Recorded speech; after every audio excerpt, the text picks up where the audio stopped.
4வது செஷனுக்கு உங்களை வரவேற்கிறேன். இதிலேருந்து தான் ரியலான கிளாஸ் நமக்கு துவங்குது. ஸோ இந்த 4வது செஷனுடைய தலைப்பு அல்லது கேள்வி எப்படி இருக்குன்னு சொல்லி சொன்னால், did God created the world? அந்த கேள்வியை கண்டு பயப்பட வேண்டியதில்லை. தேவன் உலகத்தை சிருஷ்டித்தாரா என்ற கேள்வியில் தான் நம்ம ஆரம்பிக்கிறோம். அதுக்கு பதிலே சொல்லிடலாம், தேவன் தான் உலகத்தை சிருஷ்டித்தார். ஏன்னா அவர் தான் சிருஷ்டிகர்த்தர். ஆனால் ஆதியாகமம் 1வது அதிகாரத்தில் வாசிக்கும் பொழுது அவர் எப்போ ஜலத்தை உண்டாக்குனார், ஆண்டவர் ஜலத்தை எப்போ உண்டாக்குனார், எத்தனாவது நாள் உண்டாக்குனார், இந்த உலகம் முழுசும் 7 நாளில் உண்டாக்குனார்னா இந்த ஜலத்தை எப்போ உண்டாக்குனார் அப்படின்னு யோசித்தா அதெல்லாம் போடலை. அப்போ ஏற்கனவே அங்கே ஜலம் இருக்கிற மாதிரி தான் சொல்லப்பட்டிருக்குது. இந்த மாதிரி சில காரியங்கள் இருக்கிறதுனால தான் இந்த கேள்வி, தேவன் உலகத்தை சிருஷ்டித்தாரான்னு. சரியாக எப்படி கேட்கணும்னு சொல்லி சொன்னால், தேவன் உலகத்தை சிருஷ்டித்ததை குறித்து தான் ஆதியாகமம் புஸ்தகம் எழுதப்பட்டிருக்கிறதா அப்படின்ற ஒரு கேள்வி இருக்குது. ஸோ அதுக்கெல்லாம் முன்னால் நாம் இதை பார்ப்பதற்கு முன்பாக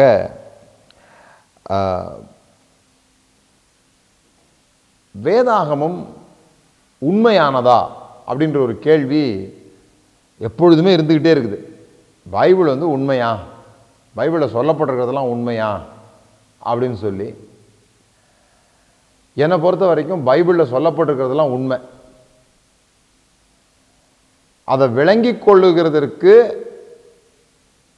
ஒரு விஷயத்தை நாம் தெரிந்து கொள்ளணும். There are different kind of truth.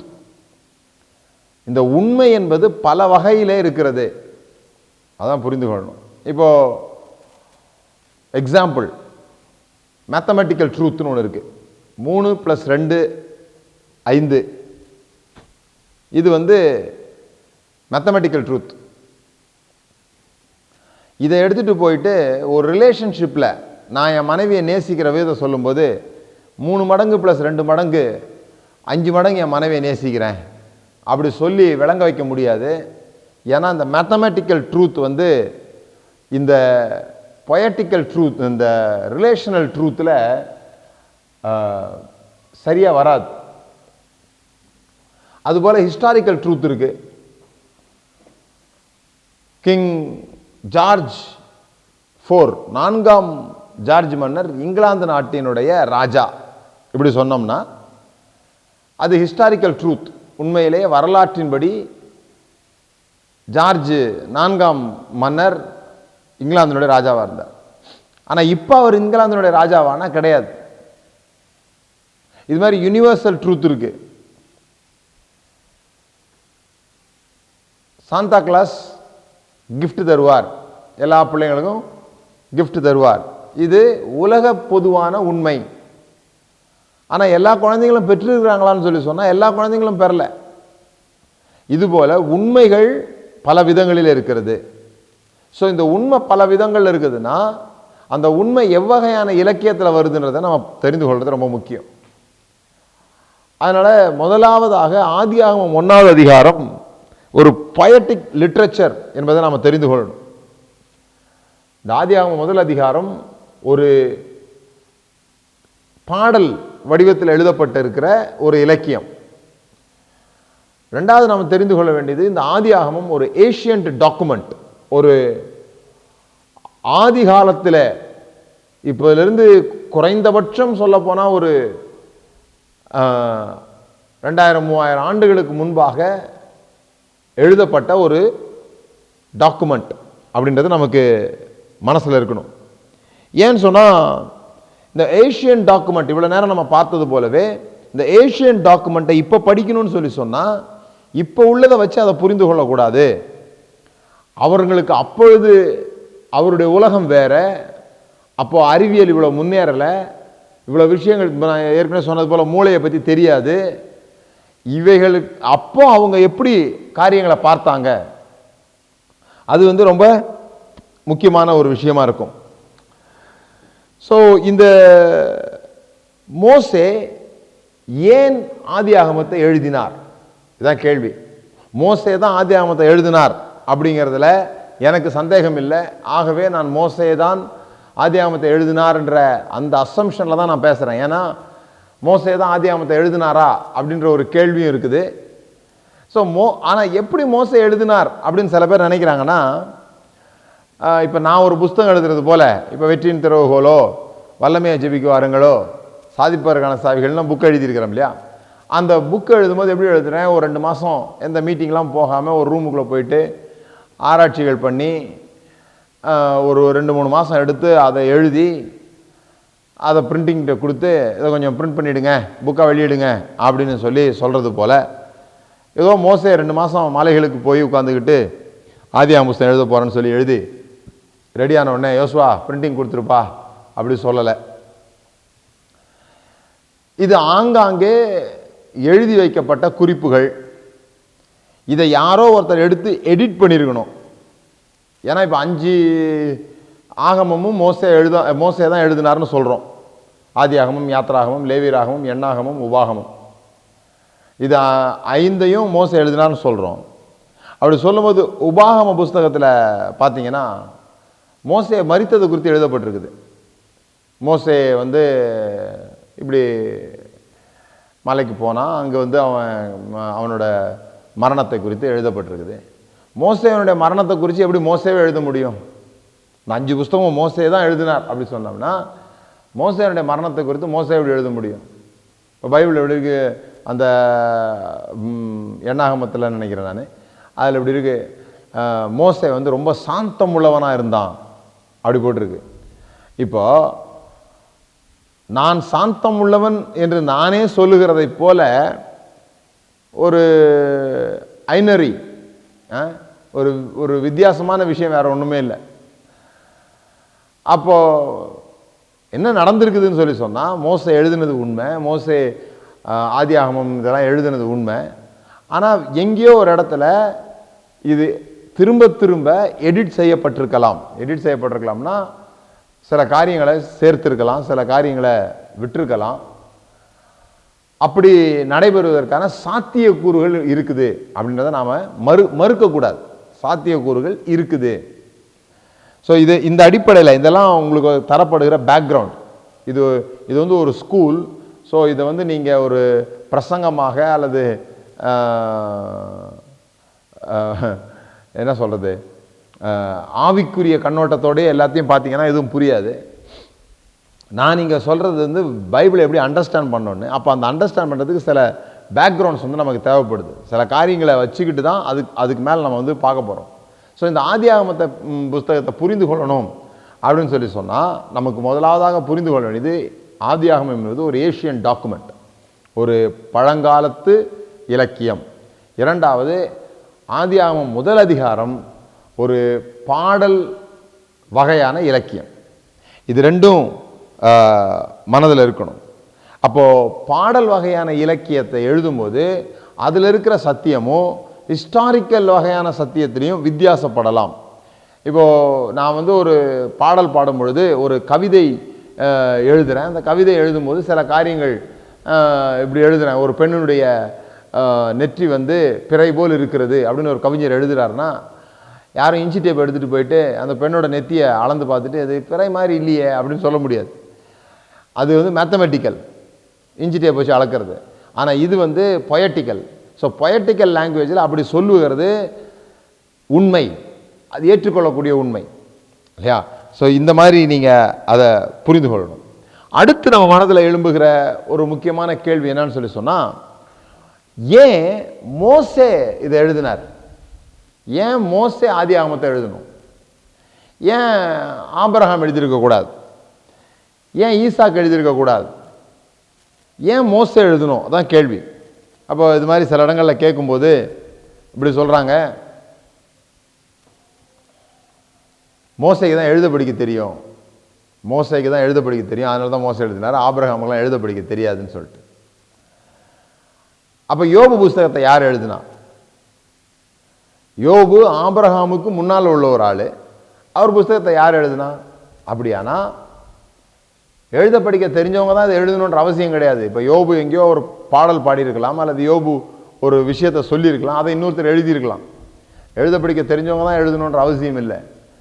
அப்படிங்கிற பட்சத்தில் ஆபிரகாமுக்கு எழுதணுன்ற அவசியம் ஏற்படலை, இந்த புஸ்தகத்தை எழுதணுன்ற அவசியம் ஏற்படலை, ஈசாக்குக்கு அவசியம் ஏற்படலை. மோசே ஏன் ஆதியாகமத்தை எழுதினார்னா எழுத வேண்டிய ஏதோ ஒரு அவசியம் அவருக்கு ஏற்பட்டிருக்குது. அப்போ அது என்ன வகையான அவசியம்? ஆதியாகம புஸ்தகத்தை எழுதுறதுக்கு என்ன அவசியம் ஏற்பட்டுச்சு மோசேக்குன்னு சொன்னால், இப்போ தான் இஸ்ரவேல் ஜனங்க வெளியே வர்றாங்க எகிப்தை விட்டு. மோசே எப்போ எழுதியிருக்க முடியும் இந்த ஆதியாகமத்தை? அவர் மீதியான் தேசத்தில் இருக்கும்போது எழுதியிருக்க முடியுமா? இல்லை. ஜனங்களை வெளியே கொண்டு வரதுக்கு மேலே எகிப்தில் எழுதியிருக்க முடியுமா? இல்லை. வெளியே கொண்டு வந்து வனாந்தரத்தில் அவர்கள் தங்கியிருந்த காலங்களில் தான், ஆசரிப்பு கூடாரம் கட்டப்பட்ட காலங்களில் தான் மோசே இதை எழுதியிருக்க முடியும்.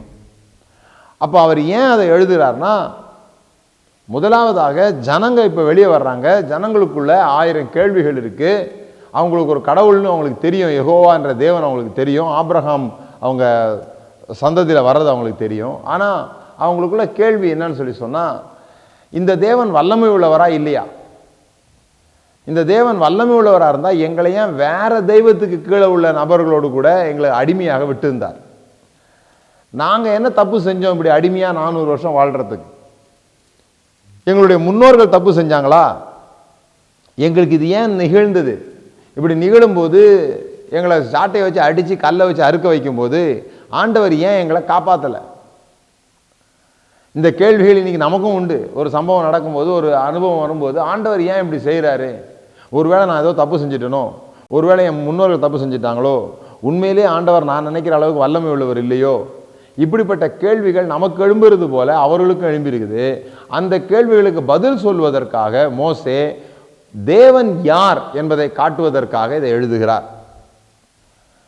ரெண்டாவது, மோசே ஏன் இதை எழுதியிருக்கலாம் அப்படின்னு சொல்லி சொன்னால், ஆசரிப்பு கூடாரம் கட்டும்போது அந்த காலங்களில் ஒரு கோயில் கட்டினா, அந்த கோயில் குடமுழுக்கு சமயத்தில் தெய்வம் வந்து அந்த கோயிலில் இறங்க போகிறார், அந்த கோயிலில் எழுந்தருள போகிறார்னும் போது அந்த தெய்வத்தை குறித்து, அந்த காலத்தில் மட்டும் இல்லை, இந்த காலத்தில் கூட நீங்கள் பார்த்தீங்கன்னா கோயில் குடமுழுக்குல அந்த கோயில் சம்பந்தப்பட்ட கடவுள், அந்த கடவுள் ஏன் அங்கே எழுந்தருளினார், அந்த கடவுள் அங்கே எவ்வளோ வல்லமை உள்ளவர், எப்படி மற்ற இடத்த விட அவர் வந்து யுனிக்காக அந்த இடத்த தெரிந்து கொண்டார், இது மாதிரி காரியங்கள்லாம் அவங்க எழுதுவாங்க.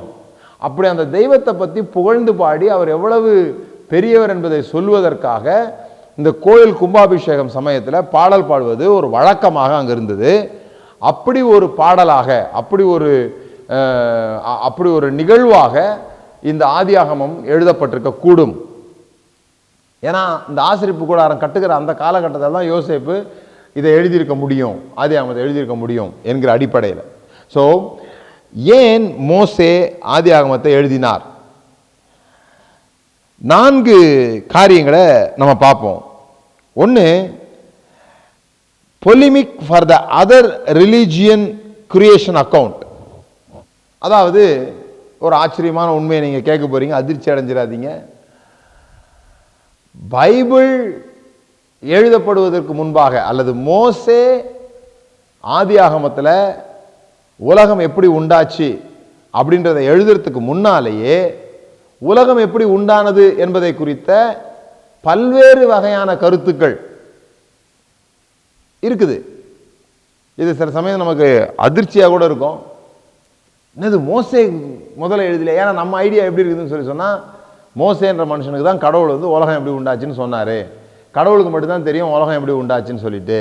அப்போ மோசேகிட்ட கடவுள் சொல்லியிருக்காருன்னா அதுக்கு முன்னால் ஒரு காலம் இருந்துச்சு, அந்த காலங்களில் மக்கள் இருந்தாங்களா, அவங்க உலகத்தை பற்றி என்ன நினச்சாங்களா நம்ம யோசிக்கிறது கிடையாது. ஆனால் மோசேனுடைய காலத்துக்கு முன்னாலேயே மோசேவே வந்து பார்வோன் மன்னனால தான் வளர்க்கப்படுறான். அப்போ எகிப்து ஒரு நிர்மாணிக்கப்பட்ட சாம்ராஜ்யமாக இருக்குது.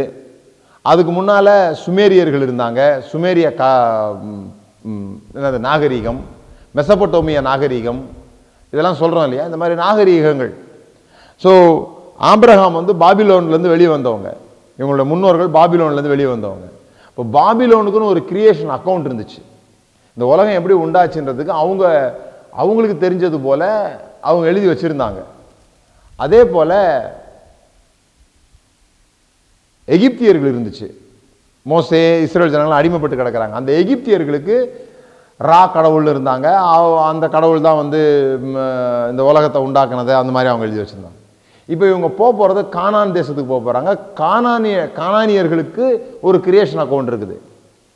இப்போ இந்த சிருஷ்டிப்பு கதைகளுக்கும் மோசே எழுதின சிருஷ்டிப்பு வரலாறுக்கும் நிறைய ஒற்றுமைகளும் இருக்குது, நிறைய வேற்றுமைகளும் இருக்குது. இது எப்படி நமக்கு தெரியும்னு சொல்லி சொன்னா, 1869 தான் நினைக்கிறேன் நான், சாரி 49ல்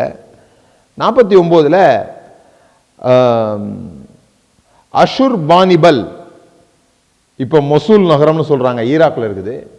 அங்க வந்து அஷூர் பானிபல் அப்படிங்கிற ஒரு பழைய காலத்து நூலகத்தை கண்டுபிடிச்சாங்க. நினிவே பட்டணத்தை கண்டுபிடிப்பதற்காக ஒரு ஆள் போய் ஆர்கியாலஜி டிபார்ட்மெண்ட்லேருந்து போய் அதை கண்டுபிடிக்க பயங்கரமான முயற்சி செய்யும்போது எதிர்பாராத விதமாக அந்த இடத்துல இந்த லைப்ரரி வந்து கண்டுபிடிக்கப்பட்டது. இந்த நூலகம் கண்டுபிடிக்கப்பட்ட அந்த நூலகத்திலிருந்து சில பழங்காலத்து பலகைகள், களிமண் பலகைகள் வந்து பழங்காலத்தில் உள்ள பலகைகள் எடுத்திருக்கிறாங்க. அப்படி எடுக்கும்போது தான் கண்டுபிடிச்சாங்க, மோசே பிறப்பதற்கு 300 ஆண்டுகளுக்கு முன்பாகவே இந்த கிரியேஷன் அக்கவுண்ட் அப்படின்னு சொல்லப்படுகிற, உலகம் எப்படி சிருஷ்டிக்கப்பட்டது என்று சொல்லப்படுகிற இந்த வரலாறுகள் எழுதப்பட்டிருக்குது. அந்த வரலாறுக்கும் மோசே சொன்ன இந்த வரலாறுக்கும் நிறைய ஒற்றுமைகள் இருக்கிறத பார்த்தாங்க. ஒற்றுமை இருக்கிறத பார்த்தா என்ன சொல்லிட்டாங்க, மோசே வந்து கடவுள் சொல்லிலாம் எழுதலை, மோசே வந்து இதுலேருந்து காப்பி அடிச்சிட்டாரு. இந்த பழைய காலத்து விஷயத்துலேருந்து காப்பி அடித்ததுனால அவரால் ஈஸியாக என்ன பண்ண முடிஞ்சது, ஒரு கதையை சொல்லி எழுத முடிஞ்சதுன்னு சொல்லிட்டு. ஆனால் உண்மையிலேயே அந்த மோசேனுடைய எழுத்துக்களுக்கும் அந்த எழுத்துக்களுக்கும் சம்பந்தம் இருக்கிறது கொஞ்சம், வேற்றுமை இருக்கிறது அதிகம். இது அவங்க கவனிக்க தவறிட்டாங்க. ஸோ முதலாவதாக நாம் தெரிந்து கொள்ள வேண்டியது பொலிமிக். இது வந்து மற்ற மதத்தினர், அந்த காலங்களில் இருந்த மற்ற மதத்தினர் உலகம் எப்படி உண்டாச்சுன்னு சொன்னாங்களோ அதற்கு எதிர்வாதம் செய்து, அது அப்படி அல்ல, அப்படி சொல்லப்படலை, அப்படி நடக்கலை, இப்படி தான் நடந்துச்சு அப்படின்னு சொல்லும்படியாக மோசே இதை எழுதினார். ரெண்டாவது, to show God Yahweh greater than other gods. மற்ற எல்லா கடவுளை பார்க்கிலும் இந்த யாவே தேவன் வித்தியாசமானவர், இந்த யாவே தேவன் மிக பெரியவர், இந்த யாவே தேவன் சர்வ வல்லமை உள்ளவர் என்பதை காண்பிப்பதற்காக இதை எழுதினார். ஏன்னா மற்ற தெய்வங்கள் எல்லாம் எப்படி அவங்க வரலாறுல எழுதியிருக்கிறாங்கன்னா, தெய்வங்கள் வந்து சண்டை போடுவாங்க, தெய்வத்துக்கு தெய்வம் சண்டை நடக்கும், சாமிக்கும் சாமிக்கும் சண்டை நடக்கும். அப்படி நடக்கிறதுல தான் இந்த உலகமே உருவாச்சு. அப்புறம் வந்து இந்த நிறைய மந்திரம் சொல்லுவாங்க, இந்த மந்திரங்கள் மூலமாக உலகம் உருவாகும். இந்த மந்திரங்களுக்கு கடவுள்களே கட்டுப்பட்டவங்களா இருப்பாங்க.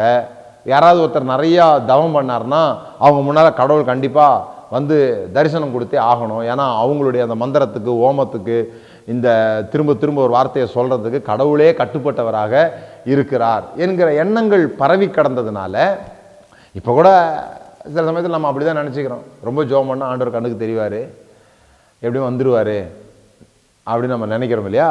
அதுபோல் அவங்களுக்கு அந்த எண்ணம் இருந்துச்சு.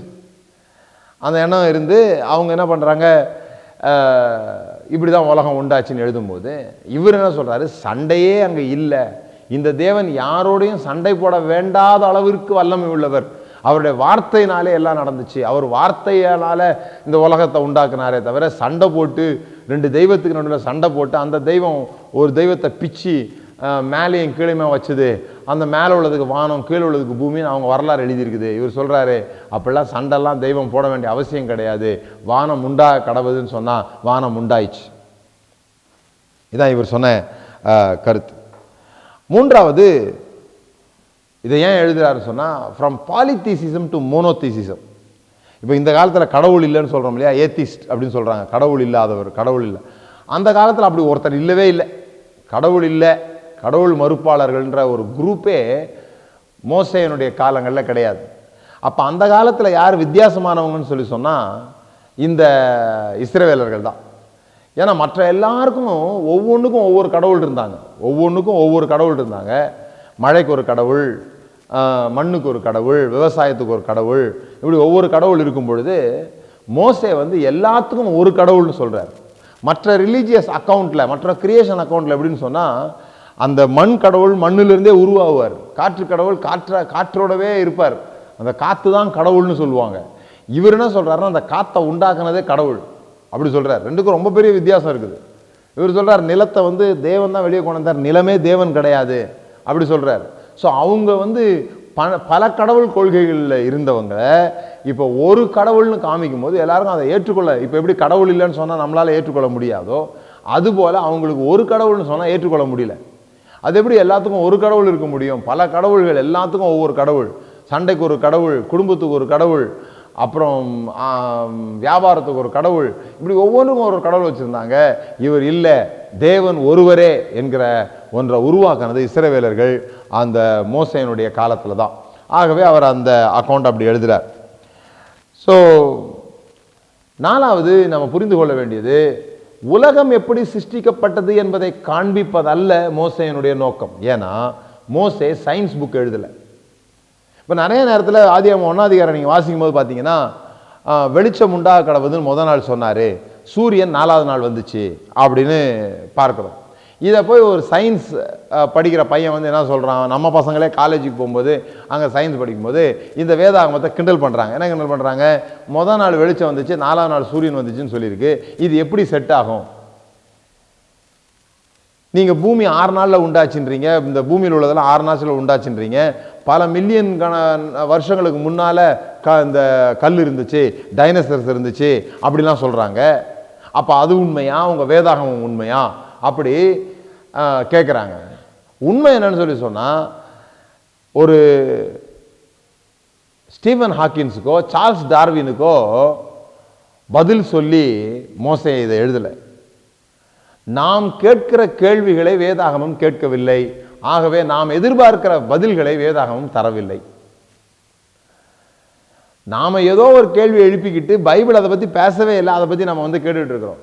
பைபிளுக்கும் சயின்ஸுக்கும் ஒரு மோதல் இருக்கிற மாதிரி நமக்கு ஒரு கற்பனை இருக்குது. ஸோ நாம் சில சமயத்தில் என்ன பண்ணுறோம்னா, சயின்ஸ் சொல்லியிருக்கிறது தான் எங்கள் பைபிள் முதல்லே சொல்லியிருக்குதுன்னு சொல்லிட்டு சயின்ஸும் பைபிளும் ஒன்று தான் அப்படின்னு சொல்ல சில பேர் முயற்சிக்கிறாங்க. சில பேர் சயின்ஸ் வந்து தீமை நிறைந்தது, அறிவியல் வந்து கடவுளை வந்து இல்லைன்னு சொல்லுது, அதனால அறிவியல் எதை சொன்னாலும் ஏற்றுக்கக்கூடாது அப்படின்னு நினைக்கிறாங்க. உலகம் எப்படி உண்டாச்சு அப்படின்னு சொல்றது இல்லை மோசேயினுடைய நோக்கம். ஒரு புஸ்தகம் எழுதுகிறோம், அந்த புஸ்தகத்தில் ஒரு சில காரியங்கள் கண்டிப்பாக எழுதுவோம். அப்படி எழுதும்போது, இப்போ நான் ஒரு புஸ்தகம் எழுதுகிறேன், அந்த புஸ்தகத்தில் ஜார்ஜ் வாஷிங்டனை பற்றி ஒன்று எழுதியிருக்கேன்னு சொன்னால், என்னுடைய நோக்கம் ஜார்ஜ் வாஷிங்டனை பற்றி எழுதுறது இல்லை. ஆனால் நான் எழுத வந்த நோக்கத்தை வலியுறுத்துவதற்கு ஜார்ஜ் வாஷிங்டனை பற்றி எழுதுகிறேன். விளங்குதுங்களா உங்களுக்கு? அதுபோல உலகம் உண்டாக்கப்பட்டது எப்படி, எத்தனாவது நாள், எப்படி உண்டாச்சு, எது முதல்ல உண்டாச்சு, எது ரெண்டாவது உண்டாச்சு, எது மூணாவது உண்டாச்சுன்னு சொல்றது இல்லை மோசேயினுடைய நோக்கம். மோசேயினுடைய நோக்கம் தேவன் பெரியவர் என்பதை காட்டுவது. அந்த தேவன் பெரியவர்னு காட்டுறதுக்காக, அவர் ரொம்ப பெரிய ஆளு அப்படின்னு காட்டணும்னா, அவர் தான் எல்லாத்துக்கும் மேலே அப்படின்னு காட்டணும்னா, அவர் தான் இந்த உலகத்தை உண்டாக்குனார், இப்படி தான் உண்டாக்குனார்னு ஒரு விஷயத்தை சொல்லணும். அதற்கு தான் இந்த விஷயம் சொல்லப்பட்டிருக்கதே தவிர, இந்த விஷயம் சொல்வதற்காக இது ஒரு சயின்ஸ் புஸ்தகம் கிடையாது. சயின்ஸுக்கு விரோதமாகவோ அல்லது சயின்ஸை சரி பண்ணியோ மோசே எழுதலை. அந்த காலத்தில் யாரும் சயின்டிஸ்ட் இல்லை, அந்த காலத்தில் யாரும் சொல்லலை 9 கோள்கள் தான் இருக்குது, பூமி உருண்டை அப்படின்னு யாரும் சொல்லலை. மோசேக்கு பூமி உருண்டைன்னு தெரியாது, கடவுளும் மோசேக்கிட்ட சொல்லலை பூமி உருண்டைதான்னு சொல்லிட்டு. ஏன்னு சொன்னால், தேவன் இங்கே ஒரு சயின்ஸ் புக் எழுதலை, அல்லது மோசேக்கிட்ட வந்து நீ ஒழுங்காக சயின்ஸை படிச்சுக்கோ, மற்றவங்களுக்குலாம் தெரியாத ஒரு விஷயத்தை உனக்கு நான் சொல்கிறேன் அப்படி சொல்லலை. மற்றவங்களுக்கு என்ன தெரியுமோ, எப்படி தெரியுமோ அதற்குள்ளாக தேவன் அவர் மனிதர்களுக்கு அவரை குறித்து வெளிப்படுத்தினார். இதை முதல்ல நம்ம புரிந்து கொண்டு இப்போ அடுத்த கட்டத்துக்கு நம்ம போகிறோம். இந்த சொன்ன இல்லையா, மோசே வந்து பொலிமிக், வேற ஒரு மதத்தார், வேற ஒரு ஆட்கள் எழுதியிருந்த கிரியேஷனல் அக்கௌண்ட்டுக்கு எதிர்வாதம் பண்ணி எழுதுகிறார். அதில் 3 இதிகாசங்கள், 3 மித்தியாலஜி மிக முக்கியமானதாக இருந்தது. இதில் கண்டுபிடிக்கப்பட்டது, இந்த நினிவே பட்டணத்தில் இருந்த மிகப்பெரிய லைப்ரரியில் கண்டுபிடிக்கப்பட்டது. ஒன்று அட்ரஹாசிஸ், ரெண்டாவது எனுமா எலிஷ், மூன்றாவது கில்கமேஷ். இந்த 3 இதிகாசங்களும் மோசே எழுதின பல சம்பவங்களை குறிப்பிடுகிறதாக இருக்கிறது. இப்போ நீங்கள் இந்த கில்கமேஷ் பார்த்தீங்கன்னா உலகம் எப்படி உண்டாச்சுன்றது எழுதியிருக்கு. 7 பலகைகள் எழுதியிருக்குது.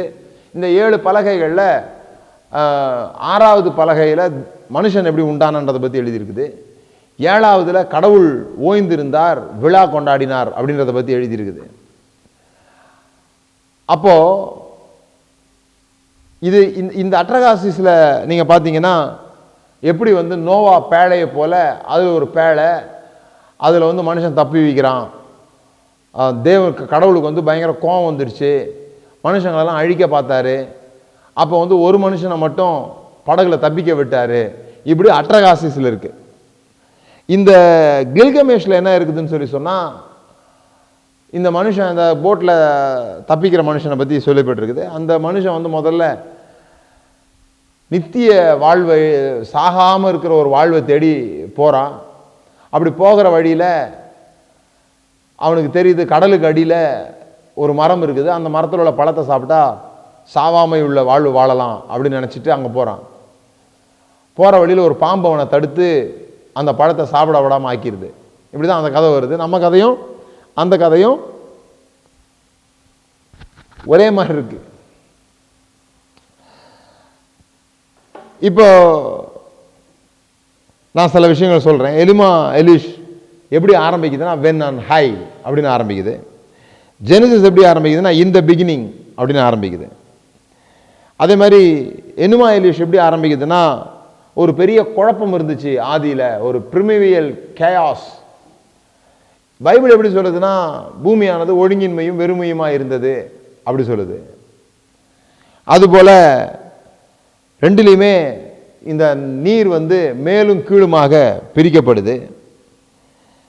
நான் ஏற்கனவே சொன்னது போல் 7 டேப்லெட்டு, 7 பலகைகள் எனுமா எலிஷில். ஜெனசிஸில் 7 நாட்கள். அதில் 6வது பலகையில் மனிதர்களை குறித்து, இது 6வது நாள் மனிதர்களை குறித்து.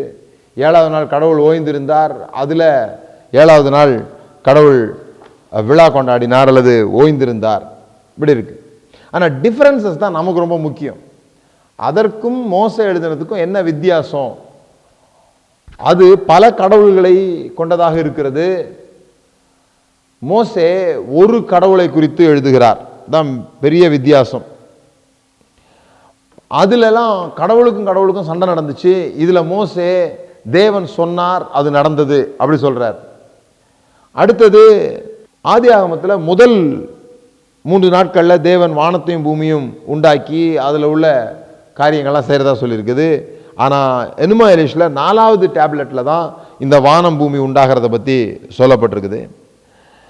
ஜெனசிஸில் இந்த மனிதர்கள் சிருஷ்டிப்பை ஆளுவதற்காக உண்டாக்கப்பட்டார்கள் அப்படின்னு சொல்லியிருக்குது. ஆனால் எனுமா எலிஷில் மனிதர்கள் கடவுளுக்கு அடிமையாக உண்டாக்கப்பட்டார்கள்.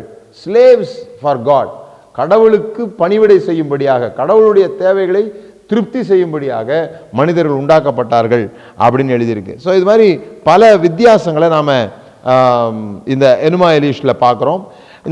இந்த இந்த வித்தியாசங்கள் எல்லாவற்றிலேயும் நாம் ஒரு விஷயத்தை தெரிந்து கொள்கிறோம். இந்த மோசே தேவனுடைய உதவியோடு கூட இந்த மனிதர்களுக்கு என்ன சொன்னால் புரியுமோ அதை சொல்லக்கூடிய வகையிலே சொல்கிறார். இதுதான் நம்ம புரிந்து கொள்ளணும். தேவனை வித்தியாசமானவராக அவர் காண்பிக்கிறார். அதனால இது ஒரு சயின்டிஃபிக் ட்ரீட்ஸ் கிடையாது, அறிவியல் ஆராய்ச்சி பண்ணப்பட்ட ஒரு புஸ்தகம் கிடையாது. இது ஒரு தியாலஜிக்கல் பொலிமிக். தேவனை குறித்த, தேவர்களுக்கு விரோதமாக, தேவன் என்று அக்காலத்தில் அழைக்கப்பட்டவர்களுக்கு விரோதமாக யாவே தேவனை குறித்து மோசே எழுதின ஒரு லிட்ரேச்சர், ஒரு இலக்கியம் என்பதை நாம் மனசில் வைத்துக்கொள்ளணும். ஸோ இந்த எவாலுவேஷன் தியரி, அதாவது குரங்கிலிருந்து மனிதன் வந்தான் அப்படின்னு சொல்லிட்டு சயின்ஸ் கண்டுபிடிச்சிது. உண்மையாக பொய்யா நமக்கு தெரியாது. ஏன்னா சயின்ஸ் சொல்கிற எல்லாமும் உண்மைன்னு நம்ம சொல்ல முடியாது. கொஞ்ச நாளைக்கு முன்னால் தான் 9 கோள்கள்னு சொன்னானுங்க. இப்போ இல்லை ப்ளூட்டோ கோள் கிடையாதுன்னு சொன்னாங்க. அதுக்கப்புறம் 100 கோள்கள் இப்போ கண்டுபிடிச்சிருக்கிறோம், அதை நாங்கள் சீக்கிரத்தில் பேரிடுவோம் அப்படி சொல்லிட்டு இருக்கிறாங்க. ஸோ சயின்ஸ் என்ன சொல்லுது அப்படின்றது இன்றைக்கு சயின்ஸ் ஒன்று சொல்லும், நாளைக்கு ஒன்று சொல்லும். ஏன்னா சயின்ஸ் வளர்ந்துக்கிட்டு இருக்குது. ஆனால் நம்முடைய கேள்வி அது இல்லை. இந்த மனிதர்களிலிருந்து குரங்கிலிருந்து மனிதர் வந்தார்னு சொன்னாங்களே, அப்படி இல்லை, கடவுள் தான் மனுஷனை உண்டாக்குனாரு அப்படின்னு சொல்றதுக்காகவா மோசே ஜெனிசிஸ் எழுதினாரு? இப்போ மோசே கடவுள் மனுஷனை உண்டாக்குனாருன்னு எழுதியிருக்கிறார். சயின்ஸ் குரங்குல இருந்து மனுஷன் வந்தான்னு சொல்லுது. இப்போ நம்ம என்ன சொல்றோம்னா, இல்லை மோசே சொல்லியிருக்கிறாரு கடவுள் தான் மனுஷனை உண்டாக்குனாருன்னு சொல்லிட்டு. அதான் உண்மை. ஆனால் மோசே இதை எதிர்ப்பதற்காக எழுதலை. ஏன்னா மோசே காலத்தில் இப்படி ஒரு கான்செப்டே இல்லை. குரங்குலேருந்து மனுஷன் வந்தான் அப்படின்னு மோசேக்கு யாரும் சொல்லலை. மோசே எதிர்த்த விஷயமே வேற. மோசே எதிர்த்த விஷயம் சயின்ஸ் இல்லை, மோசே எதிர்த்த விஷயம் ரிலீஜியன்.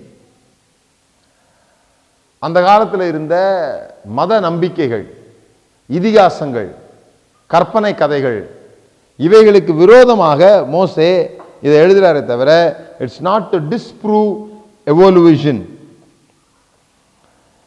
அவர் எஜிப்சியன் கிரீக் மித்ஸ் இதை தான் எதிர்த்து எழுதுகிறார். ஆகவே இந்த ஆதியாகம புஸ்தகம் அல்லது ஆதியாகமம் 1வது அதிகாரம் 2வது அதிகாரம் இவைகளெல்லாம் என்ன போதிக்குது அப்படின்றத நம்ம பார்த்தோம்னா சில சஜஷன்ஸ் நான் சொல்றேன். ஒன்று, தேவன் மிக வல்லமை உள்ளவர், அன்புள்ளவர், பர்சனல் காட், பர்சனலா அவர் அறிந்து கொள்ள முடியும், எல்லா கடவுள்களையும் மேலானவர், இப்படிப்பட்ட காரியங்களை சொல்லுது. அடுத்தது நம்ம இதுல இருந்து என்ன கற்றுக்கொள்ளலாம்னு சொன்னா, தேவன் மனுக்குலத்தை எல்லா சிருஷ்டிப்புக்கும் மையமாக வைத்தார். அவ்வளவு மனுக்குலத்தை அவர் நேசிக்கிறார், கரிசனையுடையவராக இருக்கிறார். அவர் மனுக்குலத்தோடு கூட ரிலேட் பண்ணணும்னு விரும்புகிறார். He want to relate with human beings. மூன்றாவது, நாம் இங்கே ஒரு விபத்தாக தற்செயலாக நாம் இங்கே இல்லை. அவர் நம்மளை உருவாக்கினார், ஒரு நோக்கத்தோடு கூட அவர் நம்மளை இங்கே வைத்திருக்கிறார். நமக்கு ஒரு நோக்கம் இருக்கிறது.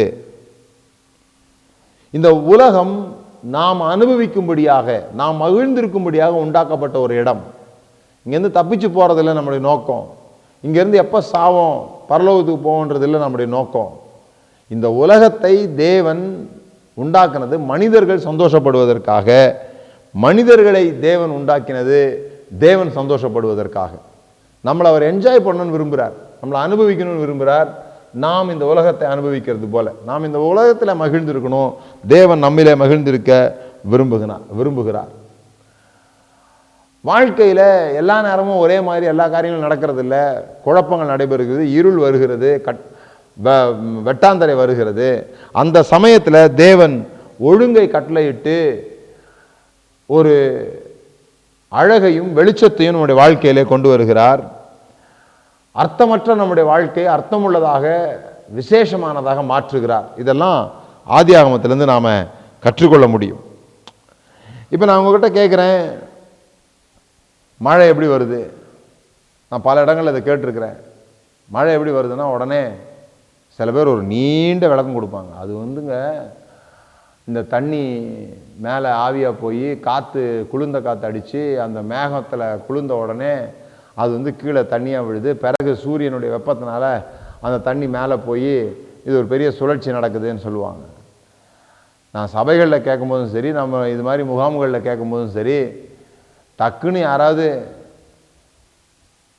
மழை எப்படி பெய்யுதுனே கடவுள் தர்றாருன்னு சொல்ல மாட்டேன்றாங்க. ஏன்னா நம்ம அந்த அளவுக்கு சயின்ஸ் நம்ம மண்டைக்குள்ளே போயிடுச்சு. ஆனால் வேதாகம காலங்களில் சயின்ஸ் இல்லாததுனால இந்த சுழற்சி மூலமாக தான் மழை உண்டாகுதுன்னு அவங்களுக்கு தெரியாது. அவங்க சொன்னாங்க கடவுள் மழையை தர்றார், அவ்வளோதான் அவங்க சொன்ன விஷயம். அவங்களுக்கு அவங்க இந்த உலகத்தை பார்த்த பார்வை வேறு. அவங்க இந்த உலகத்தை பார்த்த பார்வை வேறு. இந்த வீடியோவை பாருங்கள். அவங்க இந்த உலகத்தை எப்படி புரிஞ்சு வச்சுருந்தாங்க அப்படின்றது உங்களுக்கு விளங்கும்.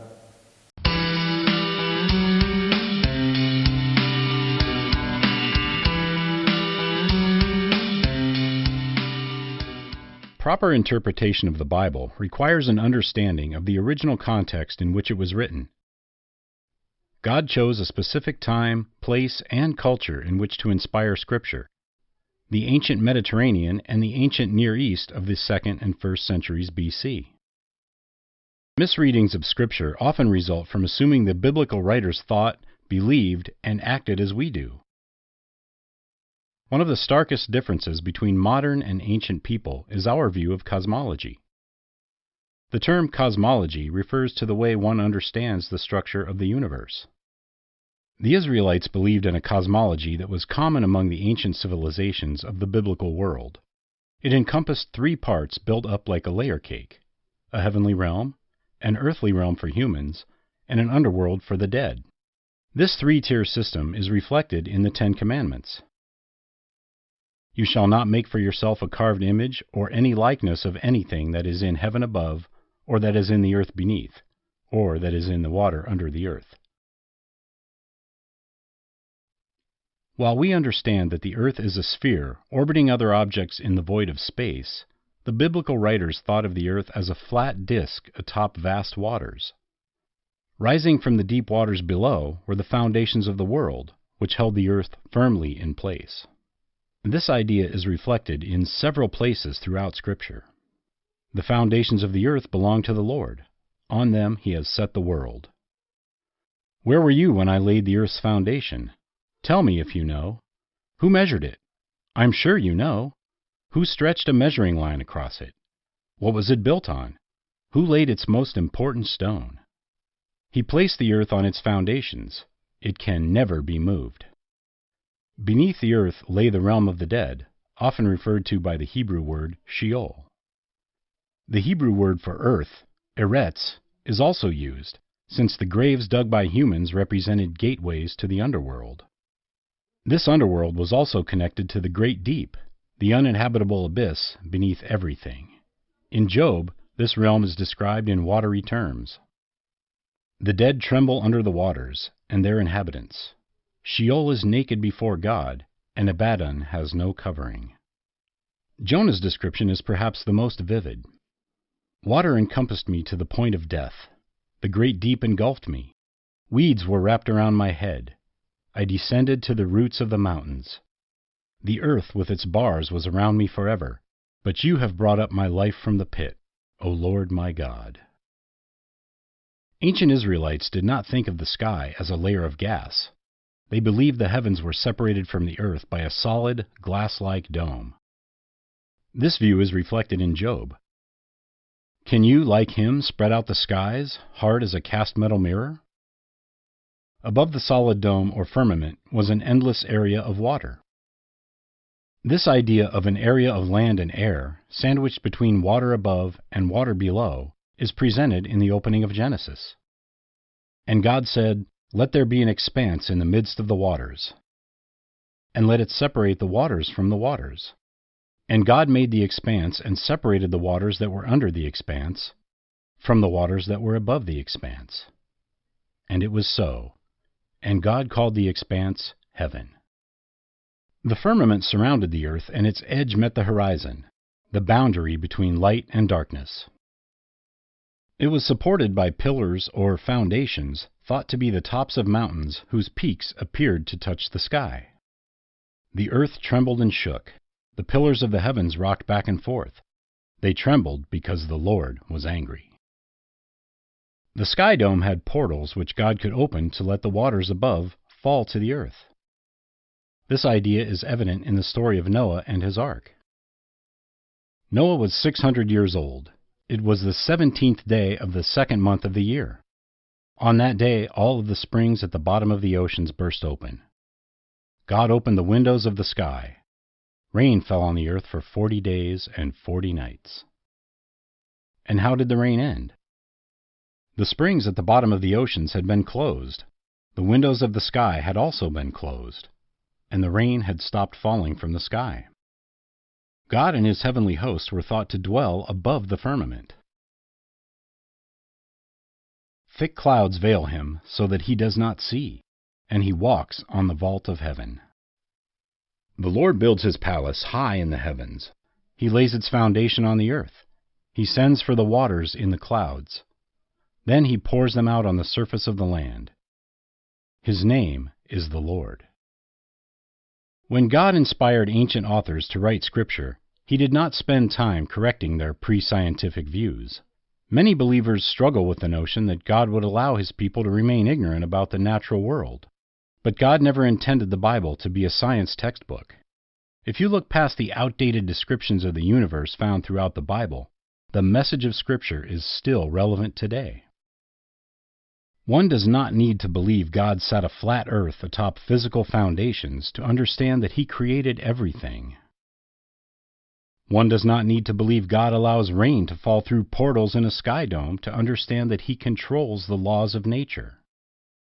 One does not need to believe God lives in a palace above our heads to know that he rules over the heavenly realm. So இந்த வீடியோவில் நம்ம என்ன பார்க்குறோன்னு சொல்லி சொன்னால், அவங்க இந்த உலகம் உருண்டைன்னு முதல்ல யோசிக்கல, இந்த உலகம் தட்டை அப்படின்றது தான் அவங்க நம்பிக்கை. வேதாகமத்தில் ஒரு ஏசாயா புஸ்தகத்தில் நினைக்கிறேன் ஒரு வசனம் வருது, பூமியின் உருண்டையின் மேல் வீற்றிருக்கிற தேவன் அப்படின்னு சொல்லி. இந்த பூமி உருண்டை அப்படிங்கிறத எங்காலும் சொல்லிட்டாரு. இந்த சயின்ஸ் எல்லாம் கண்டுபிடிக்கிறதுக்கு முன்னாலேயே 700 வருஷத்துக்கு முன்னாலேயே எங்காலும் சொல்லிட்டாரு அப்படின்னு நமக்கு ஒரு பெருமை கூட உண்டு. உங்களுக்கு தெரியுமா? அப்படின்னா தேவன் தான் அவருக்கு சொல்லியிருக்கணும். ஏன்னா தேவனுக்கு தானே தெரியும் பூமி உருண்டைன்னு. அப்போ தீர்க்கதரிசி அவர் ஆவியில் ஏவப்பட்டு சொன்னார் அப்படின்னு சொல்லியெல்லாம் பேசியிருக்கிறோம். ஆனால் அந்த உருண்டைன்ற வார்த்தை ஹீப்ரு மொழியில் உருண்டனே போடலை, தட்டைன்னு போட்டிருக்கு. பூமியின் தட்டின் மேல், பூமி தட்டின் மேல் வீற்றிருக்கிற கர்த்தர் அப்படி போட்டிருக்கு. அந்த தட்டு ஸ்பியர், சர்க்கிள் கிடையாது. அப்போ எப்படி பிரதர் அங்கே உருண்டைன்னு போட்டாங்க அப்படின்னு சொல்லி சொன்னால், இந்த வேதாகமத்தை மொழிபெயர்க்கிற காலத்தில் பூமி உருண்டைன்றதை கண்டுபிடிச்சிட்டாங்க, அதனால பூமி உருண்டைன்னு போட்டாங்க. ஸோ அந்த நாட்கள் அவங்களோட எண்ணம் என்னன்னா, இந்த வீடியோவில் பார்த்தது போல் பூமி தட்டையானது, மேலே வானம் இருக்குது, கீழே தண்ணி இருக்குது, அந்த தண்ணிக்குள்ளே பூமிக்கு அஸ்திபாரம் இருக்குது. அதுக்கெல்லாம் வசனம் சொன்னாங்க பார்த்தீங்களே, ஃபவுண்டேஷன் ஆஃப் எர்த், பூமியின் அஸ்திபாரங்கள். இப்போ சயின்ஸில் போய் கேட்டிங்கன்னா பூமிக்கு அஸ்திபாரமே கிடையாது, அது ஒரு பந்து, அது சுற்றிக்கிட்டு இருக்குது. அவங்க என்ன நினச்சாங்கன்னா பூமிக்கு கீழே அஸ்திபாரம் இருக்குது, அந்த தண்ணிக்குள்ளே தான் டீப் ஹேட்ஸ் இருக்குது, நரகம் இருக்குது, பூமியின் ஆழங்கள் இருக்குது. அந்த பூமிக்குள்ளே போகிற வழி தான் இந்த கல்றை. ஒரு ஆளை பள்ளம் தோண்டி உள்ள தள்ளினோடனே அந்த ஆள் நேராக நரகத்துக்கு போயிடுறாரு. அப்புறம் ஏன் மலைகளுக்கு போய் ஜெபம் பண்ணாங்கன்னு சொல்லி சொன்னால், மலைக்கு ஏன் போய் ஜெபம் பண்ணாங்கன்னா, மலை தான் வானத்தினுடைய பில்லர், வானத்தை தாங்கி பிடிச்சிருக்கிறது மலை.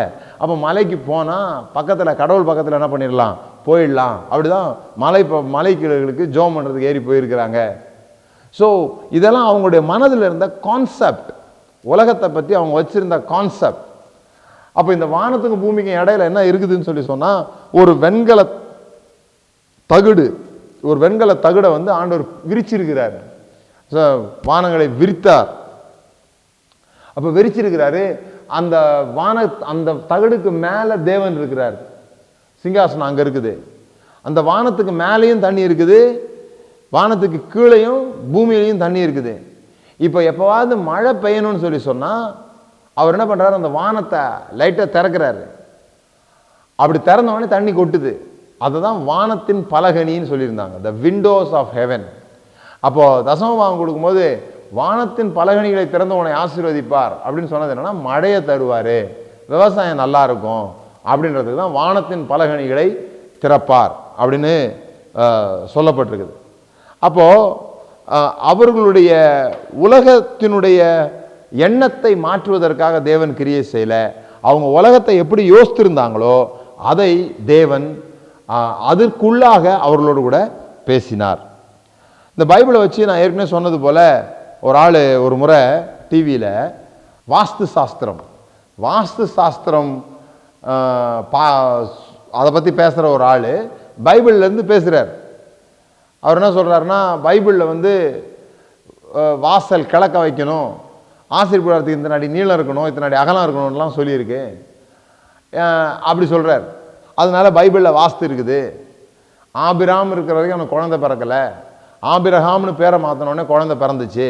அப்படின்னா பைபிள்லேயே நேமாலஜி இருக்குது, பேரை மாற்றினா தான் குழந்தை பிறக்கும் அப்படிலாம் சொல்கிறாங்க இந்த பைபிளை வச்சு. ஏன்னா நான் ஏற்கனவே சொன்னது போல் இந்த பைபிளை எதுக்கு வேணால் பயன்படுத்த முடியும். ஆனால் பைபிள் அப்படி இருக்கு. கிழக்கு, இப்போ ஏதேனுக்கு கிழக்கே ஏதேன் தோட்டம் இருந்துச்சு. அந்த ஏதேன் தோட்டத்துக்கு வாசல் எங்கே இருந்துச்சு? கிழக்க இருந்துச்சு. ஸோ ஆதாம் ஏவாள் பாவம் செய்த போது அல்லது விழுந்து போன போது, பாவம் செய்த போதுன்றது சரியான வார்த்தை இல்லை, விழுந்து போன போது தேவன் சாப்பிடாதுன்னு சொன்ன கனியை சாப்பிட்ட போது அவங்கள தேவன் வெளியே அனுப்பிட்டு, தோட்டத்தை விட்டு வெளியே அனுப்பிட்டு கிழக்கே கேருபீன்களை வைத்தார். இப்போ இவங்க கிழக்கு பக்கத்திலிருந்து வெளியே போகும்போது, கிழக்கு பக்கத்திலிருந்து வெளியே போகும்போது அவங்க எந்த பக்கத்தை நோக்கி போவாங்கன்னு சொன்னால் கிழக்கு பக்கத்தை நோக்கியே தான் போக முடியும். ஸோ தோட்டத்துக்கு வரணும்னா அவங்க மனம் திரும்பணும். தோட்டத்துக்கு வரணும்னா அவங்க திரும்பி மேற்கு பக்கமாக போகணும். இப்போ தேவன் அவங்கள தோட்டத்தை விட்டு வெளியே அனுப்பும்போது கிழக்கு பக்கமாக அனுப்பினார். அவங்க இப்போ திரும்பி வரணும்னா மேற்கு பக்கமாக வரணும். அதனால தான் நீங்கள் பைபிளில் பார்த்தீங்கன்னா எந்த இடங்களெல்லாம் மக்கள் கிழக்க போகிறாங்களோ அதெல்லாம் தீமையாக இருக்கும். காயின் கிழக்க போனான், பாபேல் கோபுரத்தில் கிழக்கு தேசத்தார், லோத்து கிழக்கே போனான். ஸோ எங்கெல்லாம் நீங்கள் கிழக்குன்னு வருதுங்களோ அங்கெல்லாம் தீமை. எங்கெல்லாம் கிழக்கிலிருந்து மேற்கு நோக்கி வந்தாங்களோ, நீங்கள் பார்த்தீங்கன்னா கிழக்கிலிருந்து சாஸ்திரிகள் புறப்பட்டு, அப்போ கிழக்கிலேருந்து எங்கே போகிறாங்க? மேற்குக்கு போகிறாங்க. என்ன கான்செப்ட்னு சொல்லி சொன்னால் அதே போல தான் ஆசரிப்பு கூடாரத்தில் கிழக்க தான் வாசல் இருக்கும். நீங்கள் உள்ளுக்குள்ளே மேற்கு நோக்கி நகருவீங்க. நகர மகாபரிசுரத்துக்கு போகிறீங்க. அதாவது தோட்டம் மேற்கில் இருக்குது, இவங்க மனுஷர்கள் கிழக்கில் இருக்கிறாங்க. ஒருத்தன் கிழக்க நோக்கி போக போக ஜீவ விருட்சத்தை விட்டு தூரத்திற்கு போகிறான். ஒருத்தன் திரும்பி வர ஜீவனத்தை நோக்கி வருகிறான். இயேசு ஜீவ விருட்சம்.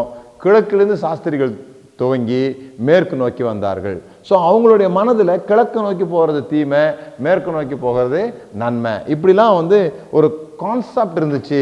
அதை தான் வேதாகமத்தில் எழுதியிருக்க தவிர வாஸ்து எழுதப்படலை அப்படிங்கிறது நமக்கு நல்லா தெரியணும். ஓகே, இப்போ நம்ம ஆதியாகமம் 1வது அதிகாரம் 1 வசனத்தை வாஸ்து பார்த்தோம்னா, ஸோ இதை பார்க்குறதுக்கு முன்னாடி இன்னொரு விஷயம் நான் உங்களுக்கு சொல்கிறேன். இந்த ஆதியாகமம் 1வது அதிகாரமும் 2வது அதிகாரமும் 2 வித்தியாசமான கிரியேஷனல் அக்கவுண்ட். ஆதியாகமம் 1 அதிகாரமும் ஆதியாகமம் 2வது அதிகாரமும் 2 வகையான சிருஷ்டிப்பு குறித்த வரலாறு என்பதை நம்ம ஞாபகத்தில் வச்சுக்கணும். ஏன்னு சொன்னால் நிறைய பேருடைய எண்ணம் எப்படி இருக்குதுன்னு சொல்லி சொன்னால், 1வது அதிகாரத்தில் ஆண்டவர் மனிதனை உண்டாக்கினார்னு சொன்னார், 2வது அதிகாரத்தில் எப்படி உண்டாக்குனார்னு சொல்கிறாரு. அப்படி ஒரு ஐடியா இருக்குது. அதாவது 1வது அதிகாரத்தில் 6வது நாள் என்ன நடந்துச்சோ அதை விவரித்து 2வது நாள் எழுதப்பட்டிருக்கிறதா சொல்லப்பட்டிருக்கிறது கிடையாது. 2வது நாள் ஒரு தனி அக்கவுண்ட். நீங்கள் 2வது அதிகாரம் 4வது வசனம் வாஸ்து பார்த்தீங்கன்னா, உண்டாக்கப்பட்ட வரலாறு இவைகளே. 1வது அதிகாரம் 1 வசனம், ஆதியிலே தேவன் வானத்தையும் பூமியும் உண்டாக்கினார். அப்படி சொல்றது போலவே 2வது அதிகாரத்தினுடைய ஆரம்பம் எப்படி இருக்குன்னு சொன்னால் 2வது அதிகாரம் 4வது வசனத்தில் தான் அந்த 2வது அதிகாரம் ஆரம்பிக்குது. எப்படி ஆரம்பிக்குது? உண்டாக்கப்பட்ட வரலாறு இவைகளே அப்படின்னு ஆரம்பிக்குது. ஸோ நீங்கள் இந்த 1வது அதிகாரத்துக்கும் 2வது அதிகாரத்துக்கும் உள்ள வித்தியாசத்தை நீங்கள் புரிந்து கொள்ளணும். இல்லைன்னு சொன்னால் நம்ம சில கேள்விகளுக்கு பதில் இல்லாமல் போயிடும். எப்படி பதில் இல்லாமல் போகுது? இப்போ 1வது அதிகாரத்தில் முதல்ல மனுஷன் மரம் செடி கொடிலாம் உண்டாக்கப்பட்டது, அப்புறம் மனுஷன் உண்டாக்கப்படுறான். ஆனால் 2வது அதிகாரத்தில் முதல்ல மனுஷன் உண்டாக்கப்படுறான், இப்போ இன்னும் செடியெல்லாம் உண்டாகலை. ஏன்னு சொன்னால் அதை பண்படுத்த மனுஷனும் இருக்கவில்லை அப்படின்ட்டு சொல்லப்பட்டிருக்குது. So order of things made in Genesis 1, இந்த 1வது அதிகாரத்தில் எப்படி சிருஷ்டிப்பு சொல்லப்பட்டிருக்குதுன்னா, முதல்ல வெஜிடேஷன், பிறகு அனிமல்ஸ், பிறகு மிருகம், பிறகு மனிதன் அப்படி சொல்லப்பட்டிருக்குது. ஆனால் 2வது அதிகாரத்தில் எப்படி சொல்லப்பட்டிருக்குன்னா, முதல்ல ஆதாம், பிறகு வெஜிடேஷன், பிறகு தேவன் எல்லா மிருகத்தையும் கொண்டு வந்து களிமண்ணில் செஞ்சு ஆதாம் முன்னால் வைக்கிறார். ஸோ இந்த வரிசை மாற்றத்தை நாம் இந்த பார்க்குறோம். அதே போல் அங்கே வந்து மனிதனை சிருஷ்டித்தார், ஹி மேட் அல்லது கிரியேட்டட் அப்படின்னு போட்டிருக்குது. ஆனால் 2வது அதிகாரத்தில் வரும்போது ஃபார்ம்டு, தாம் உருவாக்கின மனிதனை, தாம் உருவாக்கின ஏவாளை அல்லது உருவாக்கின ஆதாமை அப்படின்னு சொல்லி உருவாக்குறதை குறித்து போட்டிருக்குது. ஸோ இந்த 2 விஷயங்களுக்கும், அல்லது 1வது அதிகாரத்தில் பார்த்தீங்கன்னு சொல்லி சொன்னால், இரவும் பகலுமாகி 1ஆம் நாள் ஆயிற்று, இரவும் பகலுமாகி 2ஆம் நாள் ஆயிற்றுன்னு வருது. ஆனால் 2வது அதிகாரத்தில் நாட்களை பற்றி சொல்லப்படவே இல்லை. அதாவது இது முதல் நாள் ஆண்டவர் இதை செஞ்சார், 2வது நாள் ஆண்டவர் இதை செஞ்சார். அதனால் ஆர்டர் தப்பாக இருக்குது. 2வது இந்த மாதிரி நாட்கள் அதில் போடப்படலை. இப்படி பல வித்தியாசங்கள் அதில் நாம் பார்க்கிறோம். ஸோ இதை நீங்கள் நல்லா கவனிக்கணும். ஏன்னு சொன்னால், இந்த முதல் அதிகாரம், ஜெனசிஸ் முதல் அதிகாரம் கடவுளை பற்றி சொல்லப்பட்டிருக்கிற விஷயங்கள். த பொலிமிக் பொயட்டிக்கல் லிட்ரேச்சர் அபவுட் காட். ஒரு பொலிமிக், ஒரு எதிர்வாதம், ஒரு இலக்கியம் கடவுளை பற்றி சொல்லப்பட்டது. ஆனால் 2வது அதிகாரம் அபவுட் ஹியூமன், அபவுட் ஹியூமன். 2வது அதிகாரம் எதை பற்றி சொல்லப்பட்டிருக்குதுன்னா, மனிதர்களுடைய வரலாறு பற்றி சொல்லப்பட்டிருக்குது. ஒரு குறிப்பிட்ட நபர்னு கூட சொல்ல முடியும், ஒரு குறிப்பிட்ட நபர்னுடைய வரலாறை பற்றி கூட அது சொல்லப்பட்டிருக்கிறது. Theological history about humanity. So முதல் அதிகாரத்தில் ஏலோஹிம் அப்படின்னு வருது. ஏலோஹிம் தேவனை பற்றி வரும்போது, ஆதியிலே தேவன் வர்ற வார்த்தை ஏலோஹிம்னு வருது. ஆனால் 2வது அதிகாரத்தில் வரும்போது யாவே, ஐ ஆம் அப்படின்னு வருது. ஸோ இங்கே கடவுளுடைய பெயரே மாற்றப்பட்டிருக்குது 2வது அதிகாரத்தில். அதே மாதிரி முதல் அதிகாரத்தில் பிரச்சனை எங்கன்னா, ஜலத்தின் மேல் தேவன் அசைவாடி கொண்டிருந்தால் ஆழத்தில் இருள் இருந்தது, அங்கே எல்லாம் ஜலத்தை பற்றி சொல்லியிருக்குது. 2வது அதிகாரத்தில் நிலத்தை பற்றி அதிகமாக பேசியிருக்குது.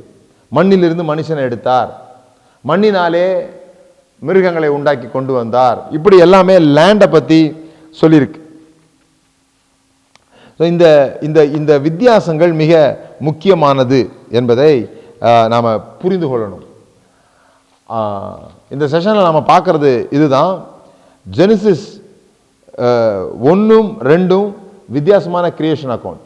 ஜெனசிஸ் 1வது அதிகாரம் ஒரு பொலிமிக். ஸோ இது ஒரு பாடல் என்று நான் சொன்னேன். அந்த பாடல் எப்படின்னு சொல்லி சொன்னால், அந்த பாடலை தான் இப்படி எழுதியிருக்கிறாங்க. இரவும் பகலும் ஆகி 1ஆம் நாள் ஆயிற்று அப்படின்னு ஏன் எழுதியிருக்கிறாங்கன்னு சொன்னால், இந்த பாடலில் நீங்கள் பார்த்தீங்கன்னா திரும்ப திரும்ப சில வார்த்தைகள் வரும், பாடல் மனப்பாடம் பண்ணுவதற்காக. அப்படி இது ஒரு முக்கியமாக பாடல் மனப்பாடம் பண்ண வேண்டிய பாடலாக இருந்ததுனால அவங்க வந்து இதை திரும்ப திரும்ப பாடி கொண்டு வந்திருக்கிறாங்க. இந்த முதல் அதிகாரம் cosmocentric account of creation in Genesis. அதாவது how God created the world by bringing order to chaos. இதை குறித்து நான் உங்களுக்கு விளக்குறேன். ஒரு ஒழுங்கின் மேலிருந்து தேவன் எப்படி ஒழுங்கை கொண்டு வந்தார் என்பதை குறித்து சொல்வதற்கான ஒரு அக்கவுண்ட் தான் இந்த ஜெனசிஸ் முதல் அதிகாரம். ஆனால் 2வது அதிகாரத்தில் நான் ஏற்கனவே சொன்னது போல ஆந்த்ரோபோசென்ட்ரிக், அதாவது இது காஸ்மோசென்ட்ரிக், உலகத்தை குறித்தது. காஸ்மோ, ஆந்த்ரோ அப்படின்னா மனிதர்களை குறித்தது. How God created man, created the garden of Eden, then Adam a female companion. அதாவது மனிதர்கள் செய்யக்கூடிய வேலையை தேவன் செய்கிறத நம்ம பார்க்குறோம். முதல் அதிகாரத்தில் தேவன் மட்டுமே செய்யக்கூடிய வேலைகள், வானத்தை உண்டாக்குறது, பூமியை உண்டாக்குறது, இதெல்லாம். 2வது அதிகாரத்தில் அவர் மண்ணை எடுக்கிறாரு, உருவாக்குறாரு, மிருகங்களை உருவாக்குறாரு, தோட்டத்தை உண்டாக்குறாரு. இந்த தோட்டம் உண்டாக்குறது, மிருகத்தை உண்டாக்குறது, மண்ணில் செய்கிறது, இது எல்லாம் மனிதர்கள் செய்யக்கூடிய வேலை. அந்த மனிதர்கள் செய்யக்கூடிய வேலையை தேவன் செய்கிறார் என்பதை காண்பிக்கிறது. ஸோ முதல் அதிகாரத்தில் God created through speaking. முதல் அதிகாரத்தில் தேவன் பேசுவதின் மூலமாக எல்லாவற்றையும் உண்டாக்குகிறார். இரண்டாவது அதிகாரத்தில் தேவன் காரியங்களை கையில் எடுத்து செய்கிறார். காரியங்களை கையில் எடுத்து செய்கிறார். இதெல்லாம் முதல் அதிகாரத்துக்கும் இரண்டாவது அதிகாரத்துக்கும் இருக்கிற வித்தியாசம். நான் சொன்னேன் இல்லையா, முதல் அதிகாரத்தில் ஒரு generic Hebrew generic word Elohim அப்படின்னு சொல்லிட்டு, ஆனால் ரெண்டாவது அதிகாரத்தில் பர்சனல் நேம் யாவே அப்படிங்கிற ஒரு தனிப்பட்ட பெயர் கொடுக்கப்படுகிறது. அல்லது இப்போ இப்படி சொல்கிறேன், நான் உங்களுக்கு புரியறதுக்காக அப்படி சொல்கிறேன். கடவுள் என்பதற்கும் இயேசு என்பதற்கும் வித்தியாசம் இருக்குது. கடவுள் அப்படின்னு சொன்னால் ஜென்ரிக் நேம், பொதுவான ஒரு பெயர். ஆனால் இயேசுன்னு சொல்லும்போது குறிப்பிட்ட நபரை குறிக்கிற ஒரு பெயர். அதுபோல முதல் அதிகாரத்தில் எலோஹீம் அப்படின்றது பொதுவான ஒரு பெயர். ஆனால் ரெண்டாவது அதிகாரத்தில் ஜென்ரிக், ஒரு குறிப்பிட்ட பர்சனல் நேம். ஜென்ரிக் கிடையாது, பர்சனல் நேம். அது என்னன்னு சொல்லி சொன்னால் யாவே என்று சொல்லப்பட்டிருக்கிறது. ஸோ இந்த இந்த காரியத்தோடு கூட நான் முதல் அதிகாரத்துக்கு திரும்ப வர்றேன். ஆதியாகமம் 1வது அதிகாரம் 1வது வசனம், ஆதியிலே தேவன் வானத்தையும் பூமியும் சிருஷ்டித்தார். இந்த வசனம் எப்படி மொழிபெயர்க்கப்பட்டிருக்கணும்னு சொல்லி சொன்னால், இலக்கிய ஸ்ட்ரக்சர் கொஞ்சம் தவறாக இருக்குது. எப்படி இருக்குன்னு சொல்லி சொன்னால், when God created heaven and earth, தேவன் வானத்தையும் பூமியும் உண்டாக்கின போது அப்படி வரணும். அதாவது அதுக்கும் இடையிலையும் ஒரு பெரிய கேப் தேரியெல்லாம் கிடையாது. நம்ம சயின்ஸ் அகாமடேட் பண்ணுறதுக்காக அறிவியல் படி டைனோசரஸ் இருந்திருக்கலாம். ஏன்னா அவங்க உறுதியாக காமிக்கிறாங்க, இத்தனை ஆண்டுகள், மில்லியன் ஆண்டுகள் ஒரு மரம் இருந்துச்சு, அந்த மரம் இப்போ கல் மாதிரி மாறி போயிருக்குதுன்னு எக்ஸிபிஷனில் காமிக்கிறாங்க. டைனோசரோட எலும்புகளை கொண்டு வந்து வைக்கிறாங்க. இந்த டைனோசர்லாம் எத்தனை லட்சம் ஆண்டுகளுக்கு முன்பாக இல்லாமல் போச்சுன்னு சொல்கிறாங்க. அப்போ அதெல்லாம் எப்படி அகாமடேட் பண்ணுறதுன்னு பார்த்து, அந்த முதல் அதிகாரத்தில் முதல் வசனம் தேவன் ஆதியிலே வானத்தையும் பூமியும் சிருஷ்டித்தார். ரெண்டாவது வசனம் பூமியிலே ஒழுங்கின்மையும் வெறுமையும் இருந்தது. அப்போ தேவன் சிருஷ்டிக்கிறது ஒழுங்கின்மையும் வெறுமையும் சிருஷ்டிக்க மாட்டார். அப்போ அவர் ஒழுங்காக சிருஷ்டித்திருந்ததை ஏதோ ஒன்று குழப்பிருச்சு. அப்படி என்ன குழப்பிருச்சுன்னு சொன்னால், ஏசாயா எசேக்கியேல்ல சொல்லப்பட்டிருக்குது, பிசாசு வானத்திலேருந்து கீழே விழுந்தான், விழும்போது பூமியை வந்து குழப்பிட்டான். இப்படி நம்மளை குழப்பிட்டாங்க. ஏன்னு சொன்னால் சயின்ஸ் அகாமடேட் பண்ணுறதுக்காக செய்யப்பட்ட குழப்பங்கள் இது. ஆனால் உண்மையிலேயே மோசேக்கு இப்படிப்பட்ட கேள்வியும் கிடையாது, அதுக்கு பதிலும் கிடையாது. ஏன்னா மோசேக்கு யாரும் சொல்லலை 1.5 லட்சத்து வருஷத்துக்கு ஆண்டுகளுக்கு முன்பாக டைனோசர்ஸ் இருந்தாங்களே, அதெல்லாம் எங்கே போச்சுன்னு மோசேட்ட யாரும் கேட்கல. மோசே அதுக்கு பதில் சொல்லி எழுதலை.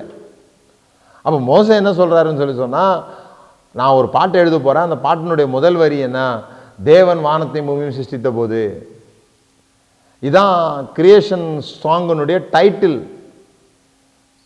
அது ஒரு டைட்டில் மட்டுமே தவிர நடுவில் கேப் தேரி கிடையாது. நம்ம என்ன சொல்லணும்னா, டெக்ஸ்ட்டாக பார்க்கணும். நமக்கு ஏசாயா எழுதுனது எசேக்கியேல் எழுதுனது தெரியும். ஆனால் மோசேக்கு அந்த விஷயம் தெரியுமா? மோசே எந்த நபர்களுக்கு எழுதுனாங்களோ அவங்களுக்கு அந்த விஷயம் தெரியுமா? நடுவில் ஒரு கேப் தேரின்னு ஒன்று இருக்குது, பிசாசு வந்து குழப்பனா அப்படின்றது தெரியுமா? தெரிஞ்சிருந்தா அவங்க ஏன் அதை அங்கே குறிப்பிடலை? ஸோ அவங்க அப்படி யோசிக்கல. அவங்க எப்படின்னா யோசித்தாங்கன்னு சொல்லி சொன்னால், முதலாவது நான் ஒரு பாட்டு எழுதுறேன், அந்த பாட்டினுடைய title when God created heaven and earth சொல்லிட்டு அடுத்து அவர் சொல்றாரு 2வது வசனத்தில், பூமியானது ஒழுங்கின்மையும் வெறுமையுமா இருந்தது, ஜலத்தின் மேல் ஆழத்தில் இருள் இருந்தது. இப்போ இந்த ஒழுங்கின்மை, வெறுமை, ஆழம், இருள், இந்த 4மே அவங்கள பொறுத்த வரைக்கும் நான் ஃபங்க்ஷனல், நான் ஆர்டர்ஸ். இதெல்லாம் செயல்பாட்டுக்கு வராத விஷயங்கள். அவங்கள பொறுத்த வரைக்கும் ஒரு விஷயம் பயன்பாட்டில் இருந்தால் தான் அது ஒரு பொருளாகவே கணக்கிடுறாங்க. ஒரு 10 சேர் இருக்குது, அந்த 10 சேரில் 8 பேர் ஆட்கள் உட்கார்ந்துருக்குறாங்கன்னா அங்கே 8 சேர் இருக்கிறதா தான் அவங்க நினைக்கிறாங்க. ஏன்னு சொன்னால் 2 சேர் ஆக்குபை பண்ணாமல் இருக்கிறதுனால அதுக்கு பேர் சேரே கிடையாது.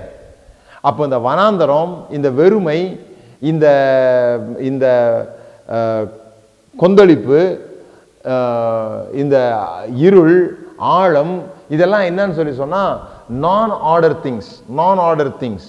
பூமியானது நான் ஆர்டராக இருந்தது, ஒழுங்கற்ற தன்மையாக இருந்தது. இதை தான் அவர் ஆரம்பிக்கிறார். பூமி எப்படி இருந்ததா இல்லையான்றதை பற்றி ஆரம்பிக்கல, பூமி ஒழுங்கற்று இருந்ததுன்னு ஆரம்பிக்கிறார். ஜலம் ஏற்கனவே அங்கே இருக்குது, நிலம் ஏற்கனவே அங்கே இருக்குது, இருள் ஏற்கனவே அங்கே இருக்குது. அப்போ இருளை உண்டாக்குனது யாரு? ஜலத்தை உண்டாக்குனது யாரு? நிலத்தை உண்டாக்குனது யாரு? நிலத்தை தேவன் உண்டாக்குனார்னு பைபிளில் போடலை, நிலத்தை பூமிக்கு அடியிலேருந்து வெளியே கொண்டு வர்றார். அப்போ ஏற்கனவே நிலம் பூமிக்கு ஜலத்துக்கு அடியில் இருந்திருக்குது. இதெல்லாம் யார் உண்டாக்குனா? தேவன் தான் உண்டாக்குனார். எப்போ உண்டாக்குனார், எப்படி உண்டாக்குனார் நமக்கு தெரியாது. ஆனால் மோசே சொல்ல வர்றது இந்த நிலத்தை உண்டாக்குனதை பற்றியோ அல்லது தண்ணியை உண்டாக்குனதை பற்றியோ இல்லை, எப்படி நான் ஆர்டர் திங்ஸை ஆர்டருக்கு கொண்டு வந்தார், எப்படி ஃபங்க்ஷனல் நான் ஃபங்க்ஷனலாக இருந்ததை ஃபங்க்ஷனலுக்கு கொண்டு வந்தார், செயல்படாமல் இருந்தவைகளை எப்படி செயல்பாட்டுக்கு கொண்டு வந்தார். ஏன்னா அவங்க அந்த வார்த்தைக்கு பார்த்தீங்கன்னா அந்த வெறுமையும் ஒழுங்கின்மையும் இந்த வார்த்தைக்கெல்லாம் அவங்க ஒரு வார்த்தை சொல்கிறாங்க, தோஹு பூஹு அப்படின்னு சொல்கிறாங்க. தோஹு பூஹு அப்படின்னு சொன்னால் நான் ஃபங்க்ஷனல் செயல்பாடு இல்லாத விஷயங்களுக்கு தான் அவங்க அப்படி சொல்கிறாங்க. ஸோ முதல் அதிகாரம் ஆதியாகமம் 1வது அதிகாரம் தேவன் வானத்தையும் பூமியும் எப்படி உண்டாக்கினார் என்பதை பற்றி சொல்லவில்லை, எப்படி ஒழுங்கற்றிருந்ததை ஒழுங்குக்கு கொண்டு வந்தார் என்று சொல்லப்பட்டிருக்கிறது. It is not an material creational account, it is a functional creational account. இப்போ இப்படி விளக்குறேன் நான். ஒரு கார் கம்பெனி இருக்குது, அந்த கார் கம்பெனியில் முதல்ல ஒரு கார் செஞ்சு வெளியே கொண்டு வராங்க.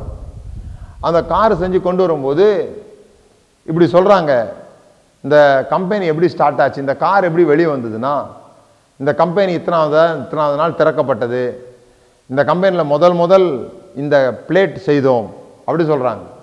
அந்த கம்பெனிக்கு போட்ட கல் எங்கேருந்து வந்தது, அந்த கம்பெனிக்கு போடப்பட்ட கம்பி எங்கேருந்து வந்தது, அந்த கம்பி எங்கேருந்து உருவாச்சு, இதெல்லாம் சொல்கிறதில்ல. இந்த கார் உருவாக்கப்படுறதுக்கு என்ன, இந்த காரை ஃபங்க்ஷனுக்கு கொண்டு வர்றதுக்கு இது எப்படி இருந்துச்சு அதான் சொல்கிறாங்க. அதே போல தான் அங்கேயும் கூட இது மண் எப்படி உருவாச்சு, கல் எப்படி உருவாச்சு அப்படின்னு சொல்கிறதுக்கு இல்லை, எப்படி பயன்படாமல் வேலைக்கு ஆகாமல் வேலை செய்யாமல் இருந்த ஒன்றை எப்படி வேலைக்கு நேராக தேவன் கொண்டு வந்தார் என்பதை தான் வேதாகமம் சொல்கிறது. இது நீ நல்லா திரும்ப திரும்ப கேட்டு புரிஞ்சுக்கோங்க. ஏன்னா அது மிக முக்கியமான ஒன்று. வேதாகமம் அறிவியலுக்கு விரோதமாக சண்டை போடுற ஒரு புஸ்தகம் இல்லை. ஏன்னா மோசே காலத்தில் அறிவியல் இல்லை.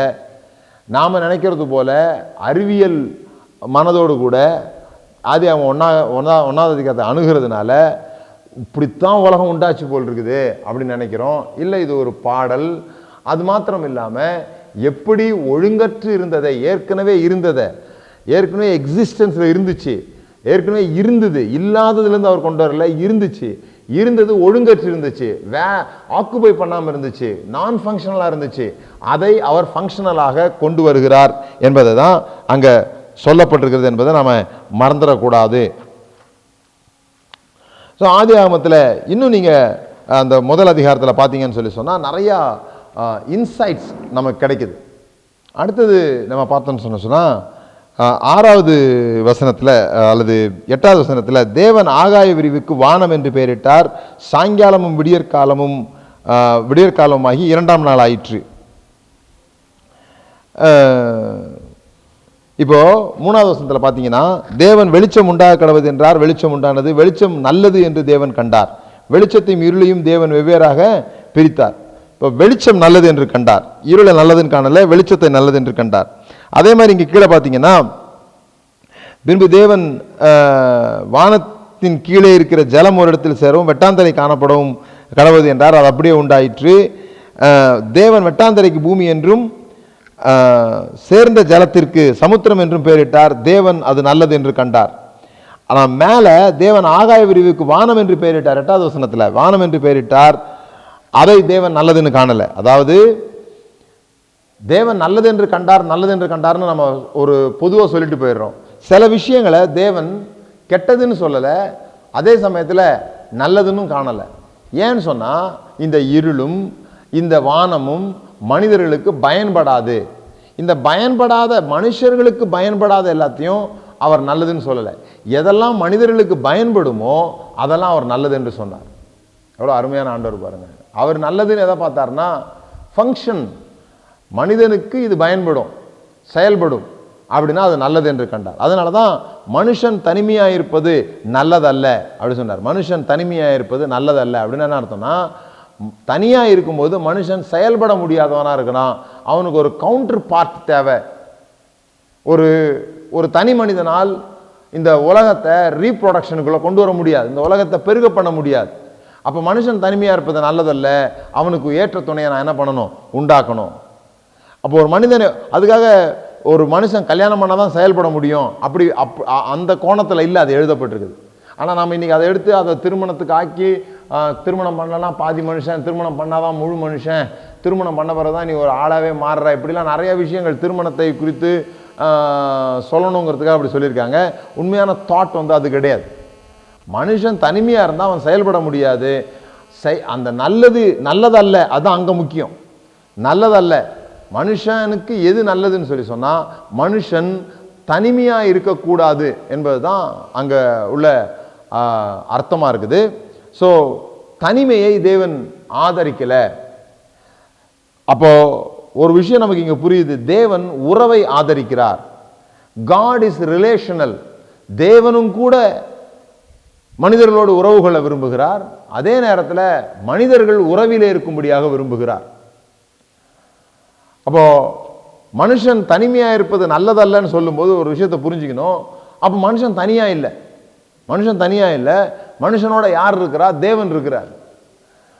இப்போ இப்படி சொல்கிற நாம் பாட்டு பாடுவோம் சில சமயத்தில், இயேசு போதுமே, இயேசு போதுமே, எனக்கு யாரும் வேண்டாம், எந்த மனுஷனும் வேண்டாம், எந்த மனுஷ துணையும் வேண்டாம், எனக்கு இயேசு போதும் அப்படின்னு சொல்கிறோம். ஆனால் தேவன் சொல்கிறாரு, இல்லை நான் மட்டும் உனக்கு போதாது, உனக்கு மனிதர்கள் தேவை. மறுபடியும் நான் இதை சொல்கிறேன், சில பேருக்கு அதிர்ச்சியாக கூட இருக்கலாம், கடவுள் மற்றும் உங்களுக்கு போதாது அப்படி கடவுள் சொல்கிறார். ஒருவேளை ஆதாம் இப்படி பாட்டு பாடியிருக்கலாம், தேவன் போதுமே, தேவன் போதுமே, இந்த தோட்டத்தில் எனக்கு வேற எதுவும் வேண்டாமே,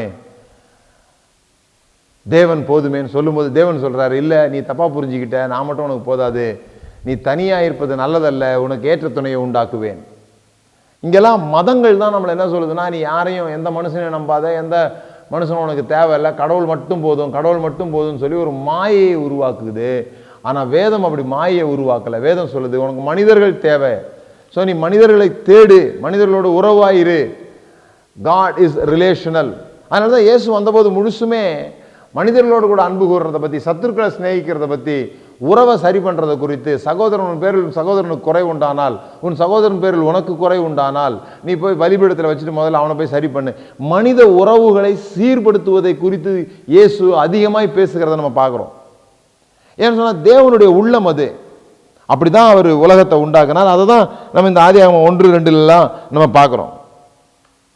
ஸோ தேவன் நல்லது என்று கண்டார். எதை நல்லதுன்னு கண்டார்? மனுஷன் உறவில் இருக்கிறத நல்லது என்று கண்டார். மனுஷன் தனிமையாக இருக்கிறத அவர் நல்லதுன்னு காணலை. அடுத்த விஷயம் நம்ம இந்த 1வது அதிகாரத்தில் என்ன பார்க்க முடியும் அப்படின்னு சொல்லி சொன்னால், 15வது வசனத்தில், அவைகள் பூமியின் மேல் பிரகாசிக்கும்படி வானம் என்கிற ஆகாய விரிவிலே சுடர்களாக இருக்க கடவுது என்றார். தேவன் பகலை ஆள பெரிய சுடரும் இரவை ஆள சிறிய சுடரும் ஆகிய 2 மகத்தான சுடர்களையும் நட்சத்திரங்களையும் உண்டாக்கினார். அப்போ இதில் என்ன சொல்லியிருக்குன்னு சொல்லி சொன்னா, தேவன் நட்சத்திரங்களை உண்டாக்கினார், சூரியனை உண்டாக்கினார், சந்திரனை உண்டாக்கினார்னு சொல்லலை. பெரிய சுடர் சிறிய சுடர்னு சொல்லியிருக்கு. ஏன்னு சொன்னா, இந்த யாமிம் யாம் அப்படின்லாம் சொல்றாங்க. ஸோ நான் நிறையா ஹீப்ரு வார்த்தையை சொல்லி உங்களை போர் அடிக்க விரும்பலை. ஏற்கனவே நிறைய காரியங்கள் நீங்கள் ஒரே நேரத்தில் கேட்டுக்கிட்டு இருக்கிறீங்க. இந்த அவர்களுக்கு சூரியன் தான் கடவுள்.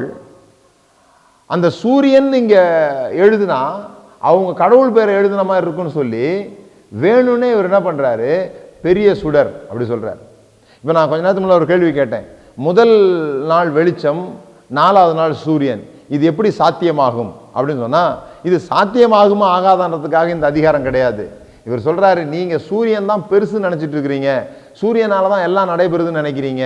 இல்லை இல்லை, என் தேவன் நினைச்சா அவர் இந்த சூரியன் என்கிறதை மட்டுப்படுத்துவதற்காக, சூரியன்றது கடவுள் கிடையாது, அது ஒரு சிருஷ்டி, அவ்வளவுதான், அப்படி சொல்றதுக்காக தான் முதல்ல வெளிச்சத்தை சொல்லிட்டு 4வது நாள் சூரியனை சொல்றாரு.